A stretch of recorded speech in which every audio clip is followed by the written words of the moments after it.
Olá, seja muito bem-vindo. Está começando mais uma edição do Conversa que Rende, aquele nosso bate-papo descontraído, semanal, para você ficar por dentro das principais informações do mercado financeiro. Hoje, recebendo Pedro Freire de novo com a gente. Fala, Pedrão, tudo bem? Bem-vindo. Fala, Rafa, beleza? Prazer novamente participar aí com vocês. Bacana, seja bem-vindo. Caio César, estava sumido, apareceu de dólar. Caio vai ter que chamar aqui para explicar essa parada aí. Tudo bem, Caio? Fala, Rafa. Boa noite, pessoal. Pode deixar que eu vou tentar o máximo aqui para poder explicar tudo o que aconteceu. Muito bem, você vê que o menino tá realmente empenhado, hein? Cadu Wing, boa noite, bem-vindo.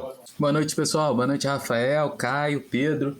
Acho que a gente vai ter bastante assunto aí para falar dessa semana. Sem dúvida nenhuma. Bom, de fato, tivemos um final da semana, não é final de semana, porque não é sábado e domingo, mas tivemos um final da semana bastante conturbado, né? Porque o mercado queria a reforma tributária, o mercado sonhava com a reforma tributária e quando ela foi apresentada, acabou não sendo bem recebida. Esse tem sido o principal driver de queda do Ibovespa, sobretudo na última sexta-feira, onde fechamos em menos 1,74 a 129.512. Muitas incertezas, o dólar chegou a R$ 4,93, uma leve alta de 0,38, mas fechando abaixo dos R$ 5. Cadu, faça aquele tradicional resumão para a gente debater as principais condições do mercado nessa semana. Vamos lá. Acho que tem bastante assunto aí. A gente começou a semana com o tradicional relatório Focus, né? Como a gente vem observando já, tanto o PIB, né, como a inflação, ela vem sendo revisada para cima. Então a gente teve mais uma correção, agora o PIB sendo projetado em 5%, na semana passada estava projetado em 4,85%. Isso vem em resposta aí a um comunicado um pouco mais hawkish, como a gente costuma dizer, né, um pouquinho mais duro na ata do Copom, e o mercado revisando ali a expectativa de inflação também para 2021. Foi a 11ª semana consecutiva aí de alta, né, indo agora a projeção para 5,93%, antes 5,85 na semana passada. Ao mesmo tempo que a projeção da Selic sobe mais um pouquinho, o mercado projetando a nossa taxa de juros para o final do ano em 6,5%, e na semana passada essa projeção era de 6,25%. Corroborando com isso, né, a gente teve essa semana também o RTI, que é o relatório trimestral de inflação, em que o Banco Central, né, ele revisou a inflação projetada para 2021. Para o Banco Central, essa projeção subiu aí para 4,6%, né? Então vai em linha também com essa percepção de que a retomada do crescimento vem trazendo, né, primeiro uma retomada mais forte do que se previa inicialmente e uma inflação talvez um pouco mais persistente do que se gostaria, do que se previa. Isso se refletiu nas nossas taxas de juros, né, que subiram. A gente viu as curvas do DI subir durante essa semana, muito em função, né, não só dessa questão do Brasil, mas também quando a gente olha, né, para o restante de outros países, né. Dos Estados Unidos, se manteve o discurso de que a gente teve falas do Jerome Powell, a gente teve alguns dirigentes, né, do Fed, né, falando um pouco sobre esse cenário de juros um pouco mais forte, insistindo. Jerome Powell fez questão, né, de reforçar de que, na visão dele, essa inflação ela é transitória, né, por mais que ela vem ficando acima daquilo que era projetado, ainda assim eles acreditam que a partir do último trimestre desse ano essa inflação ela comece a perder um pouquinho de força. Falando de Brasil, né, voltando para o assunto, insistindo no assunto inflação, que eu acho que está bastante em voga. A gente teve hoje na sexta-feira o IPCA 15, o IPCA 15 ele serve como uma prévia, né, da inflação. Ele ficou em 0,83, acelerando referente ao mês anterior, mas em linha com o que o mercado já estava projetando. O acumulado em 12 meses bateu 8,13%, e o que é interessante da gente olhar nesse indicador é o que puxou essa alta. E essa alta ela foi muito concentrada principalmente pelo preço dos combustíveis, falando especificamente, né, da gasolina, no gás natural, que subiram, e, como a gente já antecipou, a questão da energia elétrica. Então, com a mudança, né, da bandeira tarifária, que ocorreu em junho, saindo da bandeira vermelha 1 para o nível 2, isso também impactou na inflação. E aí, Cadu, desculpa interromper, já interrompendo, perceber justamente o quanto isso vai ser uma questão importante daqui para frente, porque a gente tem uma projeção de inflação de mais de 8% anualizada, mas para o governo fixa em 5,25%. Assim, vai ter uma equação a ser resolvida, que é: se você aquece a economia, vai demandar a energia. Se você demanda energia nesse momento, ela está mais cara. Inflação alta. Inflação alta vai retirar poder de investimento. Então, assim, por outro lado, a gente tem uma necessidade do governo em baixar a inflação com a taxa de juros. Então, eu não sei muito bem como é que essa equação vai ser resolvida, mas o problema está apresentado. Perfeitamente. E como que isso se refletiu, né? A gente viu o mercado ajustando as projeções da taxa de juros, e até para a próxima reunião do Copom, que acontece no início de agosto, muita gente falando, né, por mais que ele já tenha deixado indicado a intenção de elevar em mais 0,75 pontos percentuais, ele deixou aberto também a possibilidade de ter que fazer um ajuste maior. E boa parte do mercado já precifica esse aumento em 1% na próxima decisão. A gente vem falando muito da questão, né, da crise hidrelétrica, né, pelo regime de chuvas que a gente atravessa esse período de seca, essa estiagem, né, que a gente observa durante o ano de 2021, e a gente viu o discurso nessa linha também. O Operador Nacional do Sistema Elétrico, né, ele recomendou a utilização de todas as unidades térmicas, né, utilizando uma energia mais cara. Isso dá um total de mais ou menos 20 mil megawatts. Isso é uma recomendação para que a gente consiga, né, poupar um pouquinho e, de repente, entrando ali no período chuvoso, a partir de outubro, torcendo para os reservatórios recuperarem boa parte do volume. Então isso fica no radar, né, como a gente já vem comentando, porque isso pode não só atrasar a questão do crescimento econômico para o ano que vem, como impactar ainda mais, né, como a gente já vem observando, a questão da nossa inflação. Outros dados que, indo para a parte política, né, que também mexeu bastante com o mercado durante essa semana, a gente teve a confirmação da aprovação, no caso na Câmara, referente à privatização da Eletrobras, agora segue, né, para a sanção presidencial. A gente teve o anúncio oficial da extensão do auxílio emergencial por mais 3 meses, então outro tema importante. A gente teve alguns temas um pouquinho mais turbulentos, né, que vem da questão da própria CPI da Covid. A gente teve a saída do ministro Ricardo Salles, né, do Meio Ambiente. O Arthur Lira fez um comentário durante essa semana que vê que o processo de impeachment ele não seria benéfico para o país nesse período.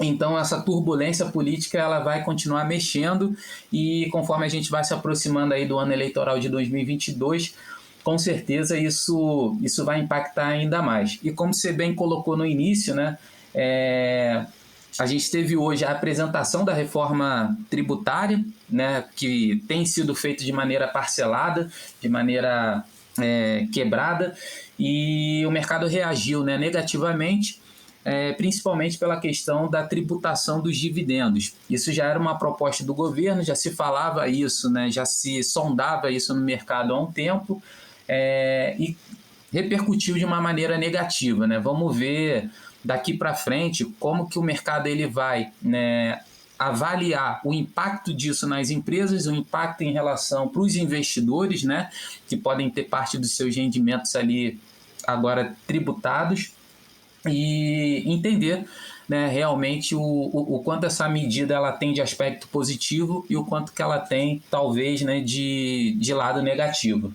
Acho que ainda é cedo para a gente definir ali exatamente. Tem pontos bons e talvez outros pontos que surpreenderam negativamente o mercado. Por exemplo, tributação de fundos de investimentos imobiliários, que eram também isentos, e juros sobre capital próprio, né? Então, assim, eu sinceramente, olhando aqui diretamente as notícias, muita gente está ligando a queda da Bolsa somente à questão dos dividendos, mas, sinceramente, essa já era uma proposta do próprio governo Bolsonaro, de todos os candidatos em 2018, nas eleições presidenciais. Eu acho que o mercado não deve ter se surpreendido com isso. Eu acho que a surpresa veio justamente dessas duas outras áreas. Porém, vamos ver como as coisas andam, como as coisas analisam para o mercado, se isso for realmente colocado em votação e for aprovado. Mas eu queria saber a opinião do Caio e a do Pedro sobre essas questões, né? Porque, de fato, a gente percebe que o mercado deu uma caída acima daquilo que a gente estava pensando ou prevendo, né? 1,74 é uma pancada dura para o mercado financeiro ter dado em plena sexta-feira. Eu acho que, assim, no de hoje, eu até comentei lá na mesa de operações que eu acho que foi um pouco exagerado no movimento. Porque, assim, a gente já deveria ter tido uma correção nas nossas contas que já deveria ter sido apresentada, né? Foi como você falou, tava todo mundo esperando. E nós já tínhamos falado isso em 2 semanas atrás, né? Que o mercado bateu num tetinho ali. Perfeito. Na verdade, assim, eu acho que a gente está falando que as contas estão desreguladas já tem bastante tempo que a gente está avisando as pessoas que as contas estão desreguladas. E me surpreende realmente o mercado ele ter uma queda tão... não vou dizer que é expressivo, porque assim, dentro da volatilidade que a gente conhece de Brasil... Mas é uma pancadinha considerável. 1,74, eu não lembro de uma queda tão alta à toa, né? Simplesmente por movimentos de mercado, por realização. Eu, sinceramente, não lembro. Se alguém lembrar aí, fica à vontade. Eu acho que assim, a gente ter uma queda que merece ser comentada aqui no podcast, né, para as pessoas, ou seja, uma coisa relevante para a vida delas, para mim é muito estranho não ter sido antecipado, né? Porque assim, você deveria ter alguma medida para aumento de imposto em algum momento, né? Já foi se discutido várias áreas, em vários momentos diferentes. Lógico que o governo enfrenta muita dificuldade na hora de falar de aumento de imposto, né? Então, já se tentou de várias formas possíveis chegar nesse denominador, mas ainda assim, sempre que você fala em aumento de imposto, você está indo contra a população, né, no geral, e aí é muito fácil de você ter uma reviravolta, né, de você ter um pouco de problema para poder fazer isso. Mas assim, eu ainda vou um pouco mais além, né? Eu queria sair um pouco dessa perspectiva do que foi do que foi acordado até agora. Só isso não é o suficiente para fechar as contas. Então, assim, beleza, que tenhamos isso, mas precisaremos, caso a gente vá ter que fechar aquele rombo que foi causado pela diferença lá de gastos que a gente teve com o Covid, se a gente não for mexer em gastos que são fixos, né? Se a gente for mexer em gastos não discricionários, né? Se a gente for mexer nos gastos que pode mudar alguma coisa, não é o suficiente para a gente cobrir essa trajetória de dívida, né? Então, a gente vai ter que mexer em alguma coisa que vai doer no bolso das pessoas, assim, isso já era esperado. Agora, talvez o momento que veio, né, pegou o Ibovespa num movimento de alta e acabou revertendo um pouco aí essa... talvez não foi muito pela notícia, mas pelo momento, né? Então, se tivesse vindo num momento mais de estabilidade, não num momento mais de euforia, talvez não tivesse sido tão... não tivesse machucado tanto quanto machucou hoje, né?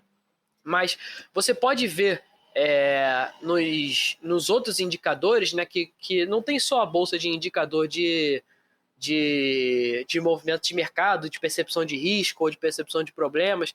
Existem outros diversos indicadores, tanto no mercado financeiro quanto fora do mercado financeiro, né? A perspectiva da indústria sobre produção é um indicador de risco do país. Mas se você pegar os que a gente pode medir aqui, né? E aí eu digo mais especificamente o dólar e os juros, o dólar hoje subiu 0,40, né? Fechou em 4,93, acho que 4,93 é alguma coisa, você deve ter os números mais atualizados. E os juros fechou a curva toda, a curva de juros, né? Ou seja, a perspectiva futura para os juros brasileiro negociado no mercado fechou em queda na maioria dos vértices, né? Na maioria dos vencimentos para os juros futuros, eles fecharam em queda. Então, não foi apesar da bolsa ter sido corrigida com um pouco mais de afinco, não foi um movimento em que assim todo mundo percebeu um risco maior ou percebeu um problema maior em estar posicionado em Brasil, ou pelo menos ficou um pouco mais receoso com as questões. Acho que foi uma coisa muito dentro ali do movimento diário de mercado, e aí, ou que não seja diário, né, porque não teve quedas como essa, mas um movimento mensal de mercado, e aí vocês podem discordar de mim, mas eu acho que o ponto que eu estou tentando trazer aqui é o seguinte, teremos que ter outras discussões tão ou mais pesadas do que essa sobre ajustes financeiros que vamos precisar para poder cobrir a conta que a gente vai ter. E não importa se a gente vai tirar a conta da contabilidade ou não, né, que é o caso do projeto da reforma tributária, né, se a gente vai considerar ela como sendo um gasto de fora, enfim, como é que a gente vai fazer, mas a gente vai ter que fazer para pagar, a gente vai ter que fazer alguma coisa para pagar essa questão, né? Eu concordo com você, mas assim, a minha visão, queria até saber a opinião do Pedro, é que o mercado estava louco para arrumar um motivo para cair, né? E ele conseguiu, porque a reforma tributária veio e trouxe alguns pontos que são sensíveis para os investidores, né? Justos ou não, é uma outra discussão. Mas eles são sensíveis para os investidores. Mas que o mercado estava louco para arrumar um motivo para dar uma realizada, dar uma queda, isso estava, hein, Pedrão? Eu concordo com o que o meu colega Caio discursou agora, uma excelência. E o assunto reforma tributária já está em pauta, já está em voga há muito tempo, né? O assunto que a gente deseja, né, que seja feito. Só que quando se fala de aumento de tributação, né, isso traz uma certa euforia no mercado, né? E essa correção que já estava para vir, né, vem de uma forma mais pesada, não só, né, com relação às ações, mas também com relação aos fundos imobiliários, né? Enquanto a gente teve Essa para mim foi novidade. Sinceramente, eu acho que o mercado não estava esperando. Tudo bem? Só para deixar claro e passar a informação correta, Pedro, perdão por interrompê-lo, são os fundos imobiliários a partir de 2022. Esses sim serão tributados, né? E o mercado, na minha opinião, não estava esperando isso, né? Isso dá uma esfriada um pouco no mercado e pode ter consequências aí que a gente ainda não está prevendo. Exatamente. E mexe muito, né? Por mais que seja a partir de 2022, né, os investidores que estão posicionados já se sentem um pouco ameaçados. E a gente teve uma queda aí de mais de 2% no IFIX, né, que é o índice de fundo imobiliário, que é uma coisa que a gente não imaginava que seria tão... Muito bem lembrado, exatamente. Então, acredito que a gente... É mais um controle de euforia, controle emocional, porque é uma reforma tributária que a gente tanto deseja e tanto precisa, mas quando se trata de tributação, é um assunto que fica meio no limbo ali, meio que indesejado, né? Aumento de tributos. É isso, sim. Todo mundo sabe que a reforma tributária é fundamental, mas ninguém quer abrir mão do seu quinhão, né? Por exemplo, a discussão do ICMS pelos estados é um problema imenso, porque cada estado quer puxar a sardinha pro seu lado, né, Cadu? Então, é um bode na sala, assim, na minha opinião, porque aí a pessoa vai tirar o bode e ufa, graças a Deus o bode saiu, aquela fedentina já não está mais presente. Então a gente aceita o que vier. Eu não sei se, por exemplo, os fundos imobiliários em sua tributação é o bode na sala. O que você acha? Se discute muito essa questão, né? Eu não sei se é suficiente, né?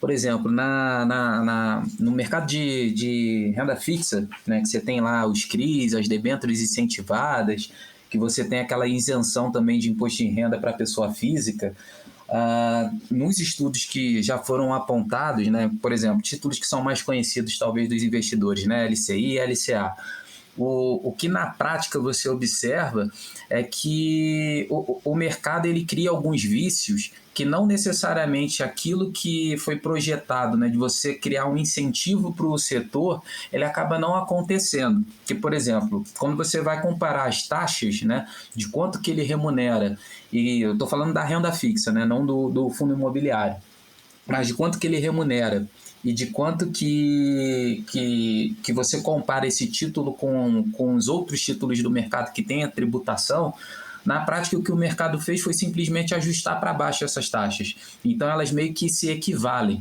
E aquela proposta de você trazer criar, né, um atrativo para aquele setor, para que você criasse um fluxo, O incentivo ele fica acaba no ficando 0 a no 0 a 0, né, 0. basicamente. Exatamente. Então tem que se avaliar até que ponto, né, e eu não sei dizer, isso não vai ser somente uma correção do mercado. E não necessariamente que vai deixar de ser atrativos os fundos imobiliários, por exemplo. Você tem fundos ali, você tem valor ali por trás. Você tem ali um bem, um imóvel, você tem ali que seja um fundo de recebíveis, né? Você tem ali ativos que têm valor de mercado.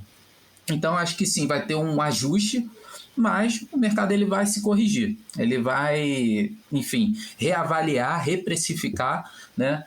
E não necessariamente é uma coisa que vai tirar, né, os investidores diretamente do mercado de fundos imobiliários. Talvez a gente tenha que ser um pouquinho mais seletivos também, dentro dos fundos imobiliários, talvez buscar uma diversificação um pouquinho maior, porque uma coisa pode acabar compensando, né, quando você compara o fundo imobiliário com outras características de investimento. Então, por exemplo, essa questão de você poder receber mensalmente, a rentabilidade. Eu queria trazer aqui uma coisa que a gente discutiu lá muito pelo o nosso grande amigo Pedro Freire, né, que é o nosso especialista lá em fundos imobiliários, que foi a questão da diferença de yield de fundo imobiliário contra a NTN-B 35, se eu não me engano. E aí, antes, ou na verdade no modelo atual, a média de diferença entre a B35 e a diferença de yield, né, de dividendo dos fundos imobiliários é de 3,5 pontos percentuais, né? Então, um paga 10, o outro paga 13,5. Um paga, sei lá, 7, o outro paga 10,5. Então é 3,5 a mais.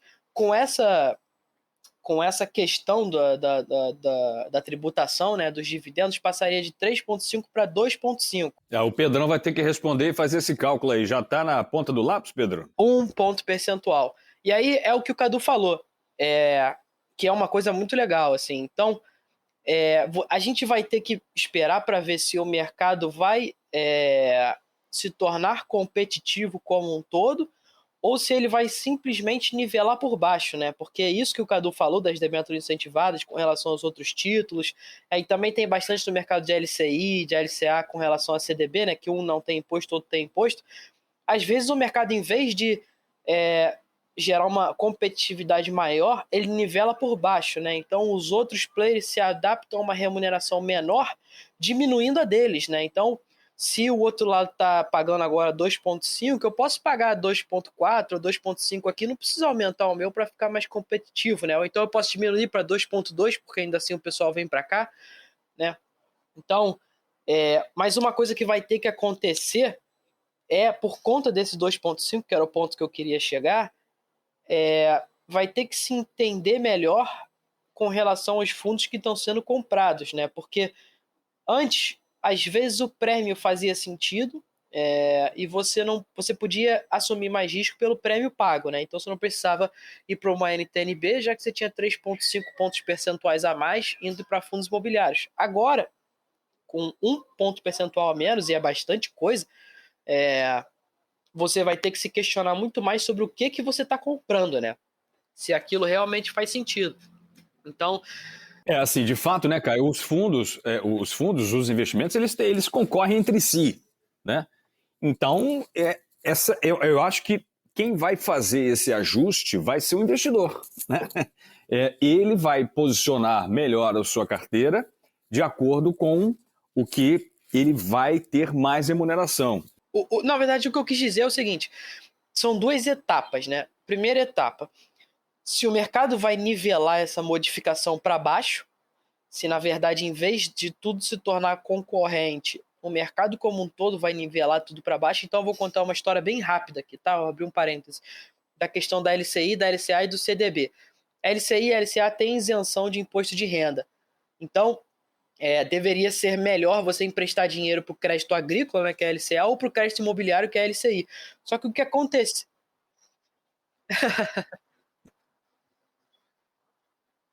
Sim, E aí, fazendo um parêntese dentro do seu parêntese, por que que eles têm incentivo? É um colchete, lembra das aulas de matemática? Eu vou fazer um colchete aqui. Eles têm incentivo justamente para que o setor imobiliário e agropecuário eles recebam investimentos, porque são modelos de economias que geram muitos empregos, trazem muitas divisas para o país, e isso faz com que a roda da economia gire de uma maneira mais veloz. Então, eles recebem incentivos tributários por conta disso. isso.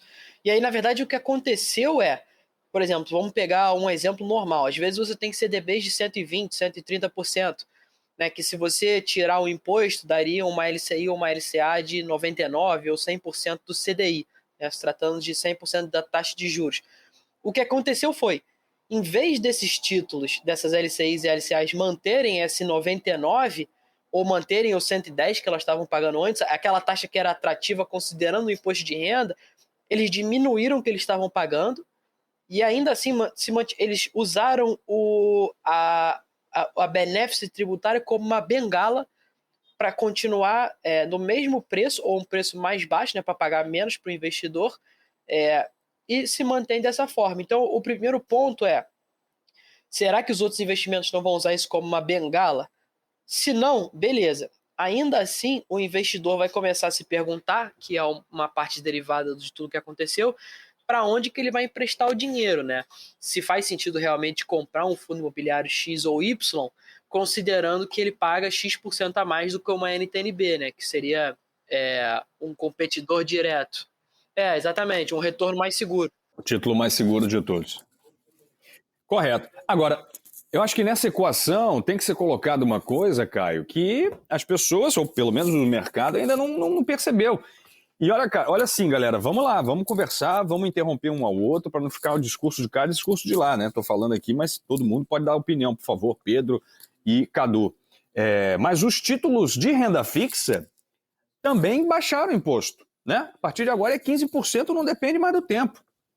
Então, assim, qual era a atratividade da LCI e da LCA? Era justamente esse